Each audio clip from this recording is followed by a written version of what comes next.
ആറ്റിങ്ങലിൽ യൂത്ത് കോൺഗ്രസ് നിയോജക മണ്ഡലം പ്രസിഡന്റ് സുഹൈലിന്റെ വീട് 100ഓളം പേർ ചേർന്ന് അടിച്ചു തകർത്തു എന്നുള്ള വാർത്ത വരുന്നുണ്ട്. വീട്ടിലുണ്ടായിരുന്ന മാതാവിനെയും 1 വയസ്സുള്ള മകനെയും ആക്രമിച്ച് പരിക്കേൽപ്പിച്ചു. വടിവാൾ ഉൾപ്പെടെ മാരക ആയുധങ്ങൾ ഉപയോഗിച്ചായിരുന്നു ഇത്തരത്തിലൊരു അതിക്രമം. സുഹൈലിന്റെ വീടിന് നേരെ ആക്രമണം ഉണ്ടാകുമെന്ന സംശയത്തെ തുടർന്ന് പോലീസ് ക്യാമ്പ് ചെയ്യുകയായിരുന്നു. രാത്രിയോടെ പോലീസ് മാറിയ സമയത്താണ് സുഹൈലിന്റെ വീടിന് നേരെ ആക്രമണമുണ്ടായത്. ആലങ്കോട് നടന്ന യൂത്ത് കോൺഗ്രസ് ഡിവൈഎഫ്ഐ സംഘർഷത്തിന്റെ ഭാഗമായിട്ടായിരുന്നു ഈ അതിക്രമം.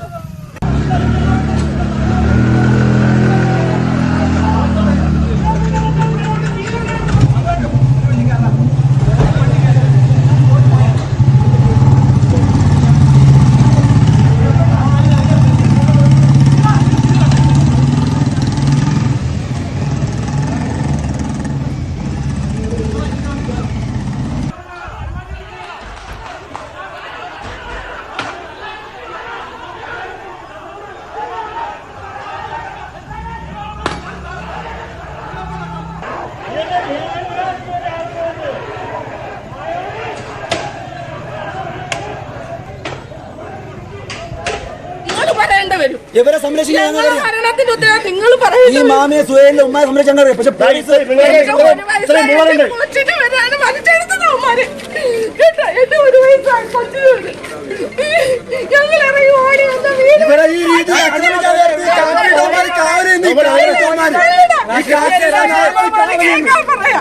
എന്റെ കൊച്ചുങ്ങളമ്മ നമ്മൾ മരിക്കണം, ഞങ്ങൾ മരിക്കണം. എൻ്റെ വീട്ടിൽ കുറേ ആൾക്കാർ കൊലവിളി നടത്തിക്കൊണ്ടുവന്ന വീട് KSU സിന്ദാബാദ് വിളിച്ചുകൊണ്ടുവന്ന് വീടും അടിച്ച് പൊളിച്ച് അവരുടെ മോളെ വീടും അടിച്ച് പൊടി ജ്യേഷ്ഠൻ്റെ മകനെയും അടിച്ച് അവർ വെട്ടോത്തി മാളും ചാത്തിയൊക്കെ ആയിട്ടാണ് ഇവിടെ വന്നത്. എന്താണ് വിഷയമെന്ന് എനിക്ക് പിടിയില്ല. ഈ വരുന്നവർക്കാർക്ക് എൻ്റെ വീട് അടക്കുന്നത്. അഭിലാഷ് എസ് നൽകിയ വിവരങ്ങൾ കൂടുതൽ ആറ്റിങ്ങിൽ നിന്ന്. അഭിലാഷ്, ഈ ദൃശ്യങ്ങളൊക്കെ വളരെ വ്യക്തമാണല്ലോ. ഈ ആക്രമിച്ചവരെയും അതിവ്യക്തമായി കാണാൻ കഴിയുന്നുണ്ട് ദൃശ്യങ്ങളിൽ. ആരെങ്കിലും പിടിയിലായിട്ടുണ്ടോ?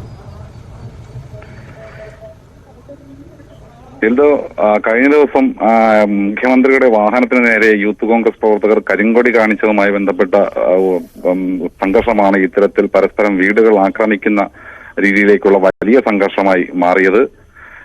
അന്ന് ഈ യൂത്ത് കോൺഗ്രസിന്റെ നിയോജക മണ്ഡലം പ്രസിഡന്റായിരുന്ന സുഹൈലിന്റെ നേതൃത്വത്തിലായിരുന്നു ഇത്തരത്തിൽ മുഖ്യമന്ത്രിക്ക് നേരെ കരിങ്കൊടി സമരം നടന്നിരുന്നത്. ഈ സമയം ഇവിടെ എത്തിയ ഡിവൈഎഫ്ഐ പ്രവർത്തകരെ യൂത്ത് കോൺഗ്രസ് പ്രവർത്തകരും തമ്മിൽ സംഘർഷമുണ്ടാവുകയും 3ഓളം ഡിവൈഎഫ്ഐ പ്രവർത്തകർക്ക് പരിക്കേൽക്കുകയും ചെയ്തിരുന്നു. ഇതിനെ തുടർന്നാണ് സുഹൈലിന്റെ വീട് ആക്രമിക്കപ്പെടും എന്ന സംശയം പോലീസിനുണ്ടായത്. ഇതിന്റെ അടിസ്ഥാനത്തിൽ കഴിഞ്ഞ ദിവസം ഈ സുഹൈലിന്റെ വീടിന് കനത്ത സുരക്ഷയാണ് പോലീസ് ഒരുക്കിയിരുന്നത്. എന്നാൽ ഇന്നലെ നവകേരള സദസ്സ് കഴിഞ്ഞതിന് പിന്നാലെ പോലീസ് ഇവരെ സുരക്ഷയും പിൻവലിക്കുകയായിരുന്നു. ഈ സമയത്താണ് 100ഓളം വരുന്ന ഡിവൈഎഫ്ഐ പ്രവർത്തകർ ഇവിടെ എത്തുകയും ഈ വീടിന് നേരെ ആക്രമണം നടത്തുകയും ചെയ്തത്. തുടർന്ന് യൂത്ത് കോൺഗ്രസ് പ്രവർത്തകർ സംഘടിക്കുകയും ആലങ്കോട് ജംഗ്ഷനിൽ പ്രകടനം നടത്തി. തുടർന്ന് ഈ ആറ്റിങ്ങൽ നഗരസഭ CPM-ന്റെ കൗൺസിലർ, ആ വാർഡിന്റെ കൗൺസിലറുടെ കൂടിയായ നജാമിന്റെ വീടിന് നേരെ ആക്രമണം അഴിച്ചുവിടുകയും ചെയ്തത്. ഈ സംഭവത്തെ തുടർന്ന് വലിയ പോലീസ് സന്നാഹം തന്നെ രാത്രിയോടെ അവിടെ എത്തിയിരുന്നു.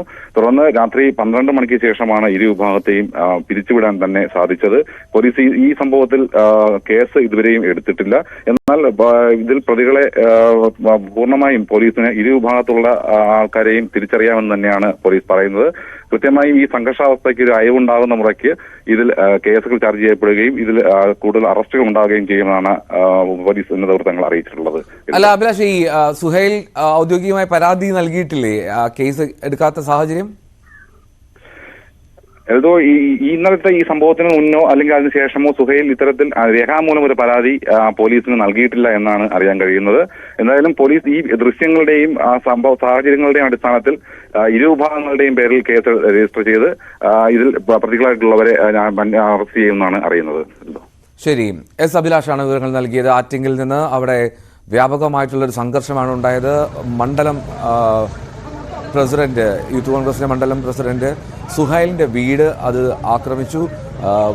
വലിയ മാരക ആയുധങ്ങൾ ഉപയോഗിച്ചിട്ടുള്ള ഒരു ആക്രമണമായിരുന്നു എന്നുള്ളതാണ് ശ്രദ്ധേയം. സുഹൈലിന്റെ 100ഓളം പേർ ചേർന്ന് ഇത്തരത്തിൽ ആക്രമണം നടത്തി എന്നുള്ളതാണ്. വീട്ടിലുണ്ടായിരുന്ന മാതാവിനെയും ഒരു കുഞ്ഞിനെയും 1 വയസ്സുള്ള മകനെയും ആക്രമിച്ച് പരിക്കേൽപ്പിച്ചു എന്നുള്ള റിപ്പോർട്ടുകളും വരുന്നുണ്ട്.